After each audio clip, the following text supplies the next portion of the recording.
मैं एक कॉकरोच हूं। नितिन गडकरी जी, मेरे आपसे कुछ सवाल हैं।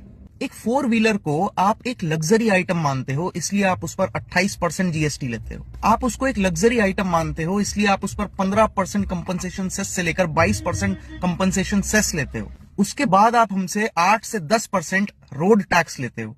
उसके बाद जब हमारी गाड़ी सड़क पर आती है तब आप हमसे टोल टैक्स लेते हो। नितिन गडकरी जी, मैं ऑल्टो चलाता हूं। 6 लाख रुपए की गाड़ी है ऑल्टो, और फॉर्च्यूनर 60 लाख रुपए की गाड़ी है। एक टोल पर फॉर्च्यूनर वाला आदमी और एक ऑल्टो चलाने वाला आदमी बराबर टोल देता है। ये कहां का सोशल जस्टिस है? इसको आप कैसे जस्टिफाई करोगे? 6 लाख की गाड़ी और 60 लाख की गाड़ी में फर्क नहीं है क्या? चलो, ये तो समझ में आ गया। एक बार के लिए मान लेते हैं ये सब जस्टिफाइड है।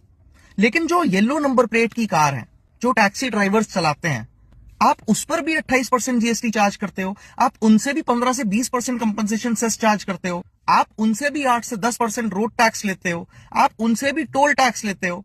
वो अपने मन से टैक्सी नहीं चलाता है, वो इसलिए टैक्सी चलाता है क्योंकि आप उसको रोजगार देने में फेल हो गए।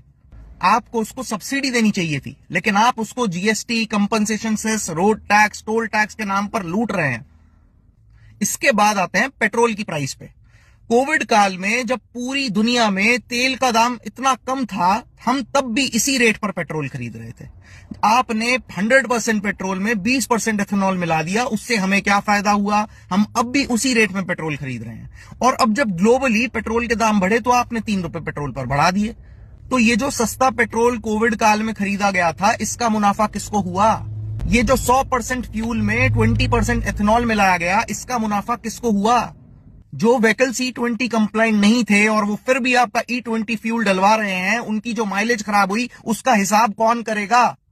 इसके बाद आते हैं तीसरे सवाल पर। जब आपको पता है पेट्रोल एक ऐसी एसेंशियल नीड है भारतवासियों की, तो आपको क्या जरूरत है उस पर सेंट्रल एक्साइज लेने की? आपको क्या जरूरत है उस पर स्टेट वैट लेने की? As a member of Cockroach Janata Party, Mr. Nitin Gadkari ji, I want your resignation from the post of Minister of Road Transport and Highways. You don't deserve that post.